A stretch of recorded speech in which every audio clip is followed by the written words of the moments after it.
बांकीपुर विधानसभा उपचुनाव के लिए नामांकन का दौर खत्म हो चुका है और अब शुरू हो चुका है शह और मात का असली खेल। यह सिर्फ एक उपचुनाव नहीं है, बल्कि यह प्रतिष्ठा की वो लड़ाई है जहां बीजेपी के अवैध किले को बचाने खुद पार्टी के राष्ट्रीय अध्यक्ष नितिन नवीन पटना की सड़कों पर उतर चुके हैं।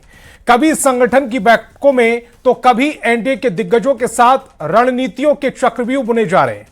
बीजेपी के नए सिपह सलार नीरज सिन्हा मैदान में हैं और दावा किया जा रहा है कि वो एक कार्यकर्ता की तरह नहीं बल्कि जीत के एक नए रिकॉर्ड के साथ इतिहास रचेंगे। वहीं विरोधी खेमा भी इस बार बीजेपी के इस अवैध दुर्ग में सेंध लगाने के लिए पूरी ताकत झोंक चुका है। एक तरफ शहनवाज हुसैन का दावा है कि बांकीपुर की जनता को एक के साथ एक फ्री मिलेगा, यानी विधायक भी मिलेगा और नितिन नवीन का मार्गदर्शन भी। वहीं दूसरी तरफ प्रदेश अध्यक्ष संजय सरावगी का दावा है इस बार जीत का अंतर पिछला रिकॉर्ड भी तोड़ देगा। लेकिन क्या वाकई बांकीपुर की राह इतनी आसान है? क्या जमीनी हकीकत इन दावों में मेल खा रही है? आज बहुत सारे सवाल हैं क्योंकि बांकीपुर का रण बड़ा हो चला है। सीधे आज के सवालों पर आते हैं। सवाल नंबर 1, बांकीपुर विधानसभा सीट पिछले करीब 30 साल से बीजेपी का मजबूत गढ़ रही है। क्या राष्ट्रीय अध्यक्ष नितिन नवीन की साख और उनके 20 साल के विकास के दावों के दम पर बीजेपी इस किले को बरकरार रख पाएगी या इस बार विपक्ष कोई बड़ा उलटफेर करने में कामयाब होगा? सवाल नंबर 2, बीजेपी ने एन वक्त पर अपना उम्मीदवार बदला और नीरज कुमार सिन्हा को मैदान में उतारा। क्या एन मौके पर प्रत्याशी बदलने के इस फैसले से कार्यकर्ताओं में असमंजस है या नीरज सिन्हा का जमीनी कार्यकर्ता होना पार्टी के लिए मास्टर स्ट्रोक साबित होगा? सवाल नंबर 3, सैयद शहनवाज हुसैन का कहना है कि बांकीपुर की जनता को एक के साथ एक फ्री विधायक और नितिन नवीन दोनों मिलेंगे। क्या बीजेपी का यह डबल इंजन वाला फॉर्मूला वोटरों को लुभाने के लिए काफी है? सवाल नंबर 4, बीजेपी प्रदेश अध्यक्ष संजय सरावगी का दावा है कि इस बार जीत का अंतर आरजेडी के खिलाफ पिछले सारे रिकॉर्ड तोड़ देगा। क्या आरजेडी और महागठबंधन के पास बीजेपी के इस आत्मविश्वास को चुनौती देने वाली कोई ठोस जमीनी रणनीति है या वे सिर्फ लड़ाई में बने रहने के लिए लड़ रहे हैं? और सवाल नंबर 5, बांकीपुर के इस महामुकाबले में इस बार जनसुराज और प्रशांत किशोर की एंट्री ने मुकाबले को त्रिकोणीय बना दिया। ऐसे में क्या बांकीपुर की जनता पारंपरिक वोट बैंक के चक्रव्यूह से बाहर निकलकर किसी तीसरे विकल्प को मौका देगी या यह मुकाबला अंततः एनडीए बनाम महागठबंधन की पुरानी जंग में ही सिमट कर रह जाएगा? आज की बहस इन्हीं सवालों पर। सबसे पहले दिखाते हैं एक रिपोर्ट।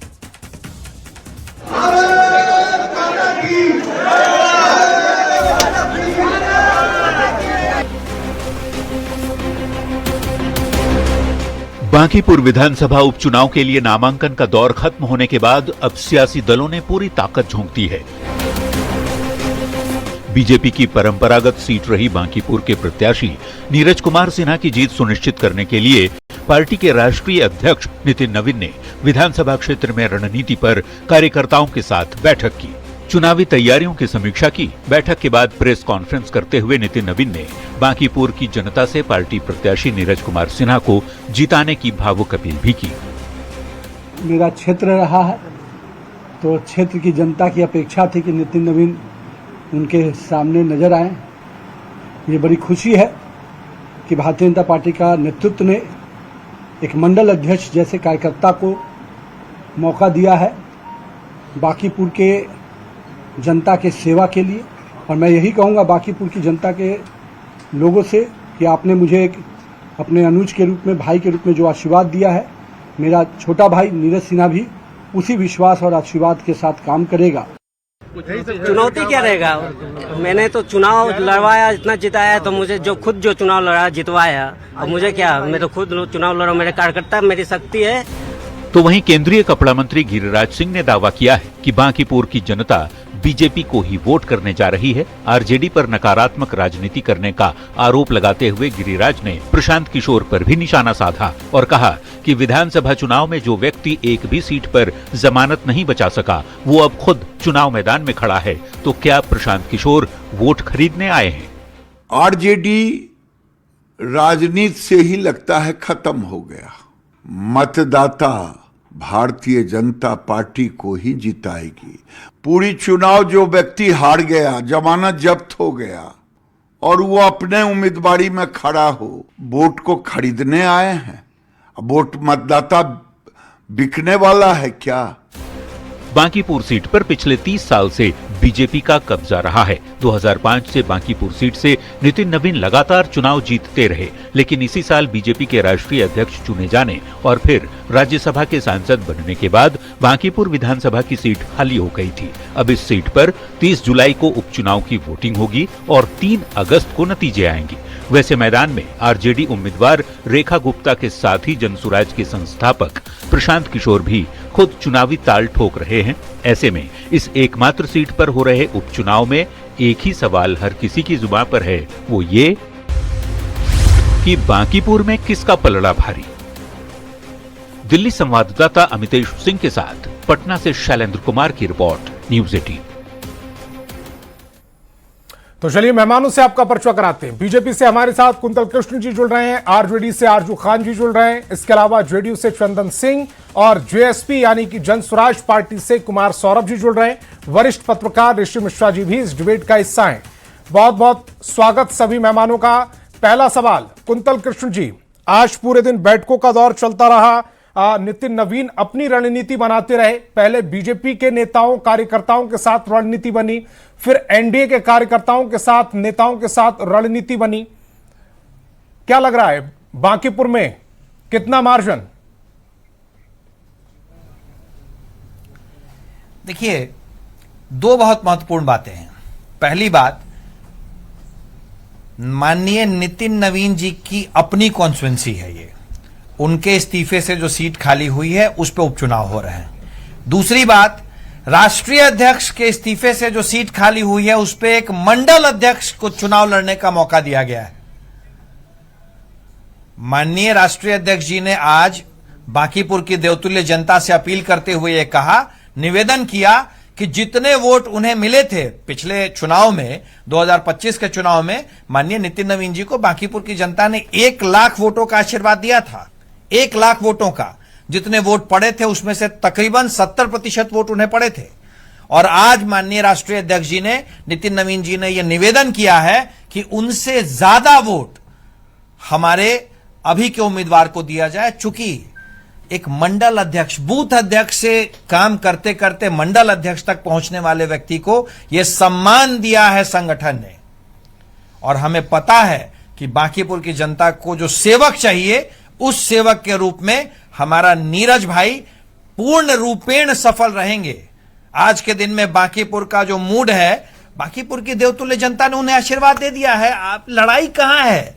लड़ाई तो आपस में लोगों की है कि कौन दूसरे और कौन तीसरे नंबर पे, और जमानत कैसे बचे। लेकिन आरजेडी तो ये कह रही है कि बीजेपी तीसरे नंबर के लिए फाइट कर रही है।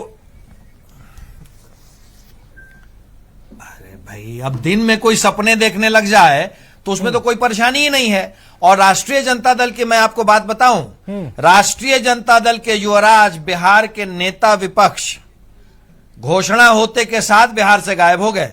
वैसे संतोष जी, मैं एक बड़ी सीरियस बात कह रहा हूं। देश में 2 बड़े राजनीतिक चेहरे हैं।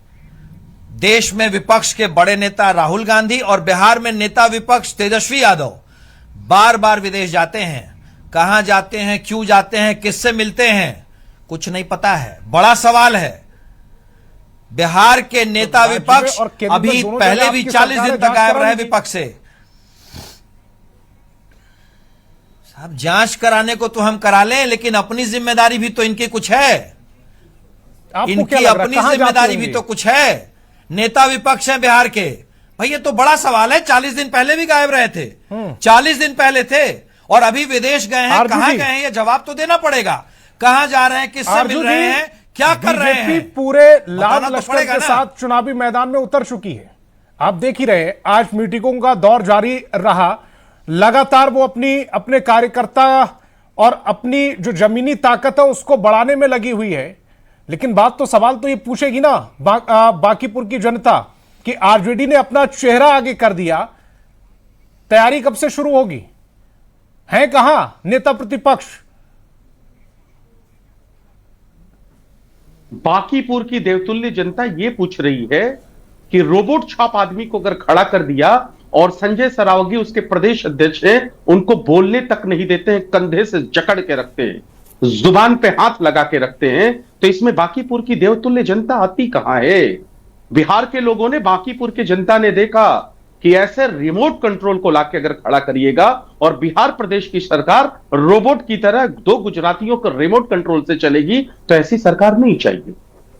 यह कह रही है बांकीपुर की जनता। इसके ऊपर भारतीय जनता पार्टी को एनालिसिस करने की जरूरत है। और जहां बांकीपुर की जनता ये नहीं पूछ रही है कि तेजस्वी यादव कहां हैं, उनके दर्शन कब होंगे, वो कब आकर लोगों से कहेंगे कि हमारे प्रत्याशी को जिता दीजिए। पिछली बार 52,000 की तो आपकी शिकस्त हुई है, 52,000 के अंतर से। देखिए, इस प्रदेश के अंदर, इस देश के अंदर लोकतंत्र कायम है और लोकतंत्र में जनता मालिक होती है। जनता ने जो जनादेश दिया हमारे सर माथे, और आज वही बांकीपुर की जनता कह रही है कि हमको ऐसा रोबोट नहीं चाहिए जिसका रिमोट कंट्रोल 2 गुजरातियों के हाथ में हो, उसको बोलने की आजादी नहीं हो। जब वो बोल नहीं सकता तो वो हमारा प्रतिनिधित्व कैसे कर सकता है? और रही बात दूसरी, जो आप leader of opposition Tejashwi Prasad Yadav के बारे में पूछ रहे हैं, घबराइए मत। मैं आपके प्रतिष्ठित चैनल पे अनाउंस कर रहा हूं कि बहुत जल्द हमारी पूरी महागठबंधन का खेमा समेत में leader of opposition Tejashwi Prasad Yadav जनता के बीच में मुद्दों पर बात करते हुए आपको नजर आएंगे, जिस तरीके से हमेशा नजर आते हैं। मुझे और बात इतनी उम्मीद है कि आपको इस बात की जानकारी होगी कि बीजेपी ने आज अपने 40 स्टार प्रचारकों की लिस्ट भी जारी कर दी है, और आप अभी भी ये बता रहे हैं कि बहुत जल्द, समय तो बहुत ज्यादा नहीं है, अब मुश्किल से 15 दिन बचे। नहीं, आप हमारा पूरा कार्यकर्ता, देखिए सबसे बड़ी चीज है, किसी भी पार्टी की विचारधारा और प्रत्याशी चुनाव लड़ता है, कार्यकर्ता चुनाव लड़ते हैं, वहां की स्थानीय जनता उनका सहयोग करती है। तो हमारी पार्टी की विचारधारा लड़ रही है वहां पे, हम वैसे विचारधारा वाले मतलब नहीं उसमें तेजस्वी की जरूरत नहीं है। कुछ कुंतल जी जल्दी से रिएक्ट कीजिएगा, उसके बाद जनसुराज के पास जाऊंगा, हमने ये कुमार सौरभ जी के पास जाऊंगा, और ईपी में मेरी आवाज दीजिएगा। बिहार की जनता, बांकीपुर की जनता ने मन बना लिया है, रोबोट नहीं चलेगा। हमारे जो उम्मीदवार हैं वो भारतीय जनता पार्टी के बूथ अध्यक्ष रहे हैं और आज बांकीपुर के एक मंडल के मंडल अध्यक्ष हैं। इसे कहते हैं कार्यकर्ता का सम्मान। रोबोट एक सही बात है, एक बिल्कुल ही उनका भी कंट्रोल जमीनी कार्यकर्ता को आज सम्मान दिया है उनका भी, कोई बड़ी बात नहीं है। दिल्ली के हाथों में हमने तो सही में कार्यकर्ता का सम्मान दिया। हम कहते हैं देवतुल्य कार्यकर्ता, तो हमने देवतुल्य कार्यकर्ता को सम्मान दिया। पर मैं कार्यकर्ता को बोलने की आजादी नहीं है, उस कार्यकर्ता को बोलने की आजादी नहीं है। पता है कि उनके नेता दुनिया के किस कोने में है, किससे मिल रहे हैं, कहां करने गए हुए हैं और क्या करने गए हुए हैं। अगर पता है तो बिहार झारखंड के नंबर 1 चैनल पे यह बात बताएं। मैं चिंतित हूं, कहां है बिहार के नेता विपक्ष, बताएं इस बात को। चुनाव का बिगुल बच चुका है। कुमार सौरभ को जरा स्क्रीन पर लेकर दल के राजकुमार गायब हैं। अरे कुंतल जी, आपका कार्यकर्ता मंडल का अध्यक्ष ये है, कार्यकर्ता है, उसको बोलने की आजादी नहीं है, आप उसके जुबान को बंद कर देते हैं। ये कौन सा लोकतंत्र है? नेता विपक्ष का है आरजू भाई, आपको पता है। कुमार सौरभ भाई छोटा सा सवाल है, नेता कुमार सौरभ, हालांकि आरजू खान जी ये कह रहे हैं कि जो प्रत्याशी है नीरज सिन्हा, उन्हें बोलने की आजादी नहीं है, लेकिन वो जितना बोले, मैंने उस पर सुना कि मैंने चुनाव लड़ाए हैं, मुझे मालूम है चुनाव कैसे लड़ाया जाता है, चूंकि मैं चुनाव लड़ रहा हूं और गली गली चौराहे चौराहे की मुझे जानकारी है, घर घर पर मैं पहुंचा हुआ हूं और मैं पहले भी वोट मांगा हुआ हूं। मैं अपने लिए, मुझे कोई थ्रेड नजर नहीं आ रहा है, ना पीके बहुत बड़े चैलेंज नजर आ रहे हैं, ना बूथ अध्यक्ष ना आरजेडी की जो प्रत्याशी है रेखा गुप्ता, वो बहुत बड़ा थ्रेड नजर आ रही है। वो भी कुमार सौरभ जी जी सर, ये मुझे सवाल आपका समझ में नहीं आया, इतना आवाज आ रहा था। नीरज सिन्हा जी ये कह रहे हैं, नीरज सिन्हा जी ये कह रहे हैं, जो बीजेपी के प्रत्याशी हैं, वो ये कह रहे हैं कि जिस जगह से वो चुनाव लड़ रहे हैं, गली गली चौराहा चौराहा घर घर का पता उन्हें मालूम है। वो जिस घर पर उंगली रख देंगे उसका ये भी बता देंगे कि उसका मुखिया कौन है। उनको चुनाव वहां से उन्होंने बहुत लड़ाई भी है, और जब अपने लिए लड़ रहे हैं तो ये जो अनुभव है वो उनके काम आएगा। बहुत अच्छी बात है संतोष जी, शुभकामनाएं हैं। बिल्कुल ऐसे दावे किए भी जाने चाहिए। प्रत्याशी के तौर पर अगर वो कह रहे हैं तो इस पर कोई प्रतिक्रिया होनी भी नहीं चाहिए। विषय देखिए बांकीपुर के चुनाव का, ये जो आपस का ये जो आरोप प्रत्यारोप है, इसमें मूल विषय रह गया। देखिए बांकीपुर उपचुनाव एक ऐसा चुनाव है जो सरकार बनाने गिराने, एमएलए कौन बनेगा इसका नहीं है। फिर से मैं कह रहा हूं कि बांकीपुर का चुनाव बिहार में आने वाले 4 वर्षों में या उसके आगे की राजनीति की दशा और दिशा कैसी होगी, इसका चुनाव है। बांकीपुर का चुनाव बिहार में अभी जो वर्तमान सरकार है, विशेष रूप से 7 महीने की सम्राट चौधरी जी की जो सरकार है, एक निरंकुश सरकार है जिसमें हत्या, बलात्कार, प्रशासनिक हत्या और इस पर सरकार की किसी भी प्रकार की जवाबदेही जो नहीं है, इसका चुनाव है। यह चुनाव इसका है कि बिहार में विपक्ष की आवाज, भाई पक्ष में तो 201 विधायक हैं, एक जीत जाएंगे 202 हो जाएंगे, 41 विधायक हैं विपक्ष में, अगर वो जीत जाएंगे तो 42 हो जाएंगे।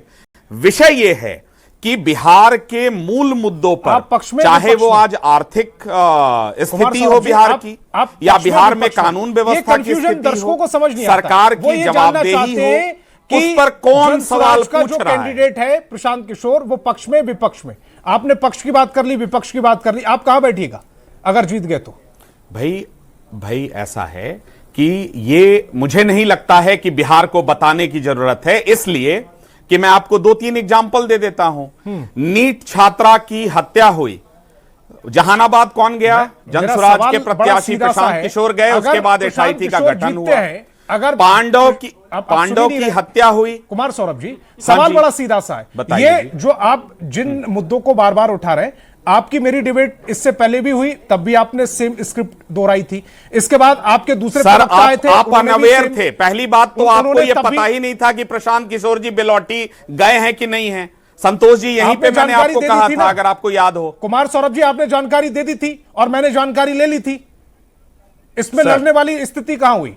मैं आपसे जानना चाह रहा हूं कि प्रशांत किशोर पक्ष में बैठेंगे, विपक्ष में? अगर वो ना पक्ष में बैठेंगे, ना विपक्ष में बैठेंगे, तो एक ऐसे व्यक्ति को जो ना पक्ष में है ना विपक्ष में, उसको जनता क्यों जिताए? प्रशांत किशोर जी ना 202 में बैठेंगे, ना 41 में बैठेंगे। वो बिहार के 13 से 14 करोड़ लोगों के कस्टोडियन के रूप में बिहार की सरकार से जुड़े जो मूल मुद्दे हैं, उन पर सरकार को घेरने के लिए बैठेंगे विधानसभा में। इस पे कोई कंफ्यूजन नहीं होना चाहिए। मुहर लगा चुकी है, कंफ्यूजन नहीं है जनता को। 238 पर आप चुनाव लड़े, 236 पर जमानत जब्त, उस समय रिजल्ट आ चुका है। ऐसा है, हम बांकीपुर के उपचुनाव की चर्चा कर रहे हैं। अगर विधानसभा चुनाव की चर्चा करनी है तो चलिए करते हैं विधानसभा चुनाव की चर्चा। मैं जब उपचुनाव की बात कर रहा हूं, मैं आपसे पूछ रहा हूं कि ना आप पक्ष में बैठेंगे, ना आप विपक्ष में बैठेंगे, तो जनता आपको क्यों चुने? ऐसे व्यक्ति को जो सिंगल हैंडेड हम साफ कह रहे हैं, शायद आप सुन नहीं पा रहे। मैं बार बार कह रहा हूं कि प्रशांत किशोर जी विपक्ष की सबसे प्रखर और मुखर आवाज होंगे। जो पिछली बार आपने कहा नेता होंगे, मैं बार बार कह रहा हूं कि विपक्ष की सबसे प्रखर और मुखर आवाज आज भी हैं और उस विधानसभा में बैठने के बाद भी होंगे। चंदन जी को, और न सिर्फ बिहार के मुद्दे, दिल्ली तक को उनकी बात सुननी पड़ेगी। विपक्ष की सबसे प्रमुख आवाज, प्रखर आवाज उस समय गायब हो गई जब रिजल्ट उनके खिलाफ आया था और लोग पूछ रहे थे कि प्रशांत किशोर कहां चले गए। रिजल्ट जब पक्ष में नहीं आता है तब प्रखर आवाज चली जाती है। उसके बाद उनको लगा कि उपचुनाव होने वाला है, तो फिर इधर उधर दौरा शुरू हो गया। चंदन जी, सर आपने अपने समय पर, मैं चंदन जी, बाकी भी मेहमान है। आपकी मेरी पर्सनल डिबेट होती है। प्रश्न किया है तो जवाब ले लीजिए ना 30 सेकंड। चंदन जी से जवाब, सर ये तो एक तरफा बात हो गई। चंदन जी से सवाल 30 सेकंड का आप जवाब ले लीजिए, फिर चले जाइएगा। ठीक है, 30 सेकंड में रखिए। ये गलत है ना सर, आप अपना पासिंग रिमार्क्स पास कर रहे हैं, मेरा जवाब नहीं ले रहे हैं। 30 सेकंड में अपनी बात रख लीजिए, उसके बाद मुझे जाना है बाकी मेहमानों पर। हाँ। मैं समझ सकता हूं कि नोएडा के स्टूडियो में बैठकर शायद ये इंफॉर्मेशन नहीं हो। न्यूज 18 के पत्रकारों से आप ये ले लीजिए कि प्रशांत किशोर जी पिछले 7 महीने में कौन सा दिन है जब बिहार में और बिहार के मुद्दों पर प्रखरता और मुखरता के साथ, चाहे पांडव के लिए, नीट छात्रा के लिए, जो है बिलौटी की घटना के लिए, बेगुसराय की घटना के लिए, कब वो मुखर नहीं अगले रहे 2 महीने तक प्रशांत किशोर बिहार में नहीं दिखे थे और दर्शकों पर छोड़ता हूं। वो कहीं और चुनाव लड़ा रहे थे, कहीं और चुनाव लड़ाने चले गए थे वो। जी नहीं, जानकारी है हमें। फिर यहां चंदन जी को जरा स्क्रीन पर रखें। रूप से आप गलत हैं, पूरी तरह से गलत हैं। स्क्रीन पर रखें चंदन जी, प्लीज कंटिन्यू। जी संतोष जी, बड़ा दुख होता है कि राष्ट्रीय जनता दल के राष्ट्रीय अध्यक्ष आज बड़ा दुखी होंगे कि जब भी बिहार में चुनाव होता है उनके युवराज पता नहीं विदेश दौरा चल जाते हैं घूमने। हम लोग को ऐसा महसूस होता है कि एनआरआई हो गए हैं और कहीं विदेश में राष्ट्रीय जनता दल का कार्यालय खोल रहे होंगे, चूंकि अटैची लेना होगा ना। आपको याद होगा कि पिछले विधानसभा चुनाव में इनके कार्यकर्ता इनके गेट पर कुर्ता फाड़ कर इनको शराप दे रहे थे कि तेजस्वी प्रसाद यादव जी आपने जीवन बर्बाद कर दिया। आज भी आप देख रहे होंगे कि एनडीए का स्टार सूची जारी हो गया है जो प्रचार करेंगे, और हमारे सामने बांकीपुर में कहीं लड़ाई में नहीं है। माननीय पूर्व मुख्यमंत्री आदरणीय नीतीश कुमार जी का जो विकास का मॉडल था उस पर आप देख लीजिए, इतना कुछ काम हुआ है कि कभी सोचने का अवसर नहीं मिलता है कि कहां से क्या हो गया। हम लोग को पूर्ण यकीन है कि बांकीपुर की जो जनता है वो जानती है कि कुछ लोग अपना दुकान यहां पर खोल कर बैठे हैं। पिछले विधानसभा में एक भी सीट नहीं आई, जमानत जब्त हो गया, तो अपना भी तो पीआर करना है, पार्टी भी तो चलानी है, पैसा भी तो कमाना है। बांकीपुर से कभी जिनका लगाव नहीं रहा वो आज आकर बांकीपुर के बारे में घड़ियाली आंसू बहा रहे हैं, कह रहे हैं कि हमने इतना कुछ किया है, यहां गए वहां गए। सब ढकोसला है, कोई लड़ाई में नहीं है। लड़ाई में राष्ट्रीय जनता दल और जनसुराज आपस में चौथे पांचवें नंबर पे सोचेगा। एक नंबर पर भारतीय जनता पार्टी का जो कार्यकर्ता है, जिसको देश के सबसे बड़ी पार्टी के राष्ट्रीय अध्यक्ष माननीय नितिन नवीन जी ने चुना है, वही चुनाव जीतेगा और पूरा तो एनडीए थोड़ा सा गलत हो गया। कहीं कोई विषय नहीं है। अब चौथे पांचवें पर उन्होंने धकेल दिया उन्हें आपने, तो दूसरे तीसरे पर तो किसी को रखना पड़ेगा। ठीक है, ऋषि जी की मैं तरफ जा रहा हूं, ऋषि जी की तरफ मैं जा रहा हूं। छोटा सा संतोष जी, एक छोटा सा जवाब ले लीजिए प्लीज। ठीक है, जल्दी से, फिर मैं ऋषि जी की तरफ जा रहा हूं। आरजू जी देखिए सबसे बड़ी बात है ना, हम समझ सकते हैं कि अब इनके पास जनता दल यूनाइटेड के पास कुछ बचा नहीं है, क्योंकि इनकी जो राजनीतिक जमीन है ना वो भारतीय जनता पार्टी ने खोद दी है इनको। देखिए, खोजिए आप लोग कि कहां है तेजस्वी प्रसाद यादव, कहां पर है, खोजिए। लड़ाई तेजस्वी प्रसाद और तेज प्रताप में हो रही है, घर के अंदर विवाद है, पार्टी में विवाद है, कार्यकर्ता मिल नहीं रहा है प्रचार के लिए। ठीक है, मैं ऋषि जी की तरफ जा रहा हूं। ऋषि जी, एक तरफ बीजेपी है जो सुपर एक्टिव मोड में नजर आ रही है, हालांकि उन्होंने 2 प्रत्याशी दिए, एक का नाम जो है वो वापस लेना पड़ा और 24 घंटे के अंदर उनको 2 प्रत्याशी उनके मैदान में आ गए। हालांकि थोड़ी देर बाद उन्होंने दूसरा नाम दे दिया, लेकिन उसके बाद से देखिएगा तो बीजेपी सुपर एक्टिव है। दूसरी तरफ आरजेडी के जो शीर्ष नेता हैं, जो सबसे बड़ा पोस्टर बॉय हैं, जो चेहरा रखकर आरजेडी चुनाव लड़ती है, वो गायब है।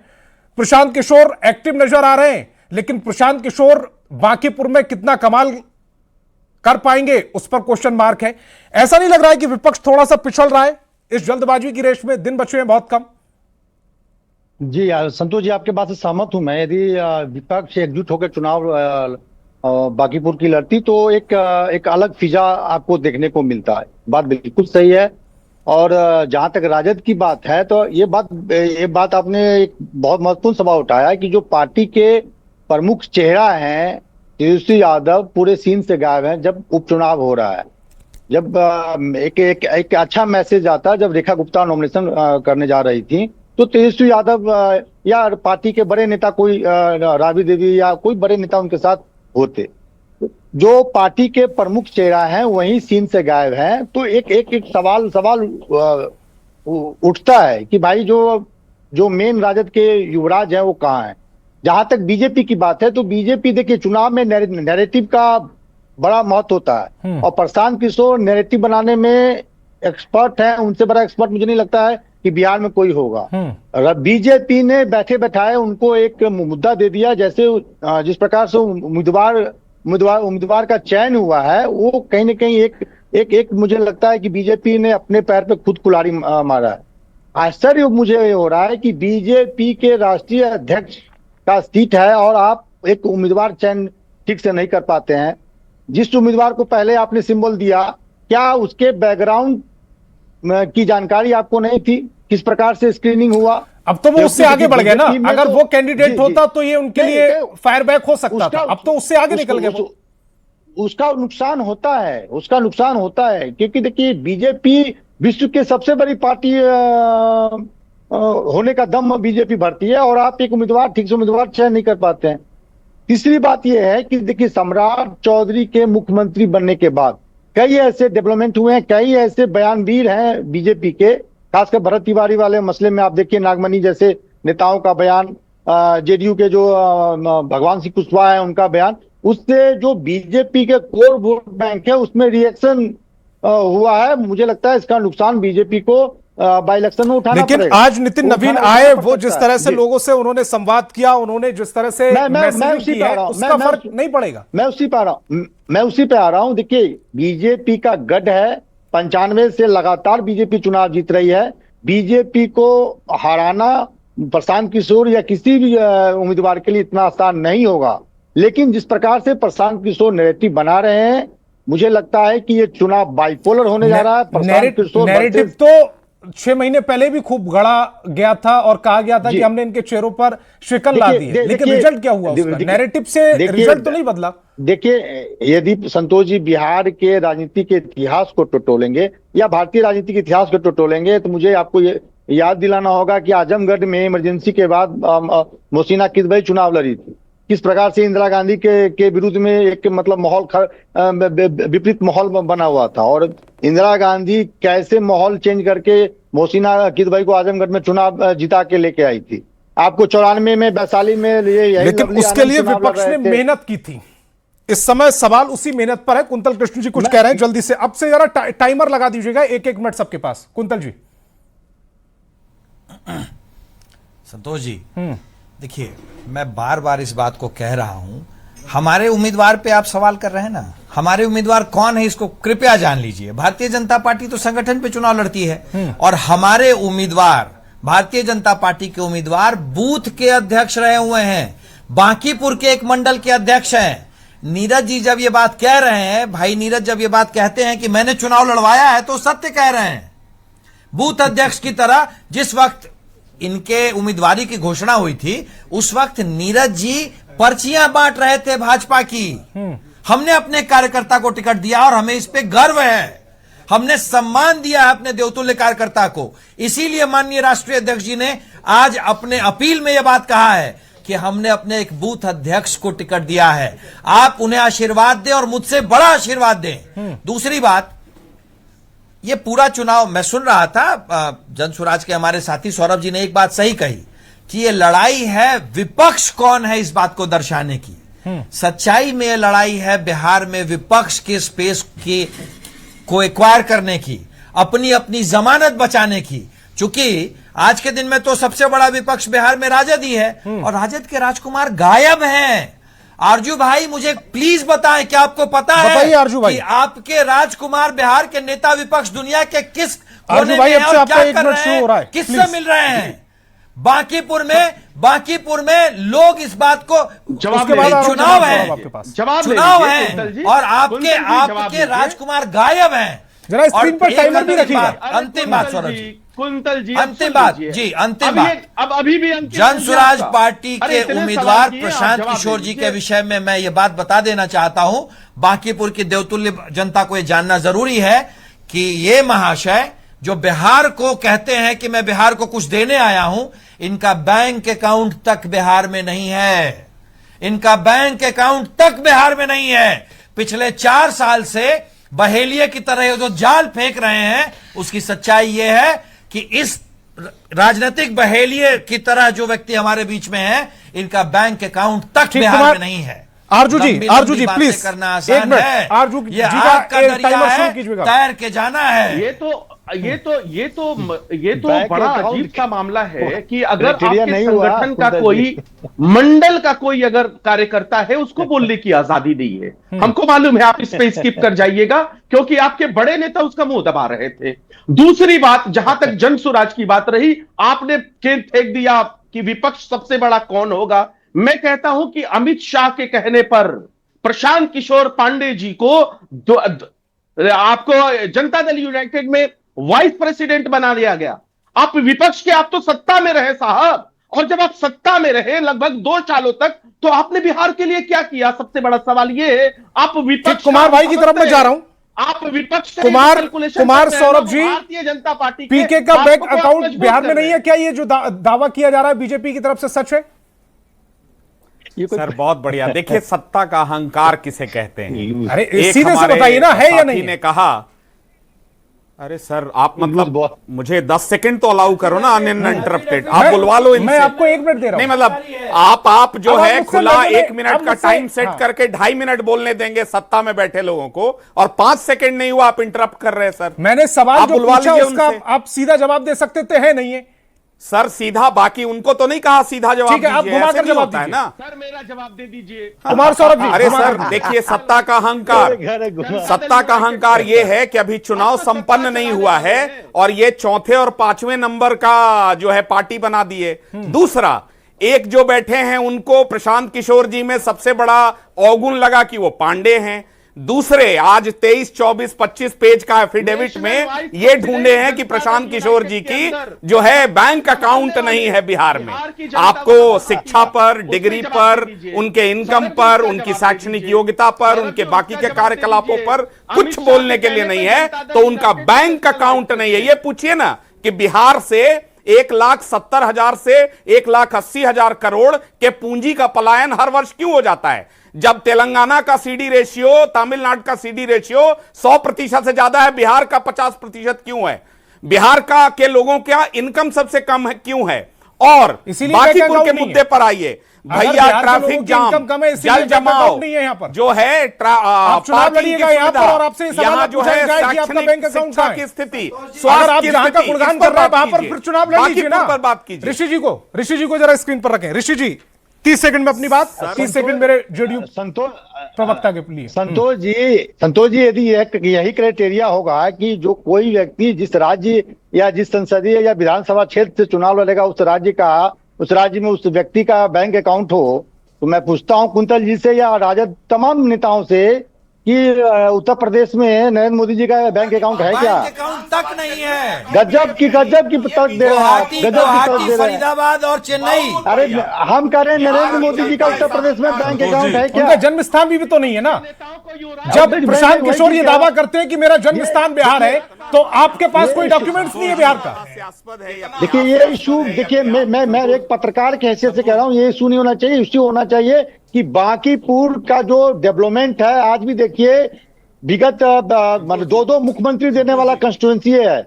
महामाया प्रसाद से लेके एक और ठीक, मैं छोटा सा रिएक्शन चंदन जी का ले लूं क्योंकि समय में मुझे इजाजत नहीं दे रहा आगे इसको खींचने के लिए। 20 सेकंड में अपनी बात रखिएगा चंदन जी। संतोष जी, राष्ट्रीय जनता दल तो जमीन लिखवा कर टिकट देती है। इनको क्या पता है कि भारतीय जनता पार्टी का एक साधारण कार्यकर्ता आज बांकीपुर का प्रत्याशी है। माफ कीजिएगा, अगर 2005 से पहले का अगर राज रहता तो हम लोग इतना बैठकर यहां पर डिबेट नहीं करते, ऑनलाइन घर से करना पड़ता, चूंकि जंगल राज था, डॉक्टरों को उठाया जा रहा था, फिरौती लिया जा रहा था, और खुद तेजस्वी प्रसाद यादव के मामा जी ने कहा कि आदरणीय मीसा भारती जी के शादी में शोरूम से गाड़ियों को हम लोग ने निकलवाया। डिबेट को नहीं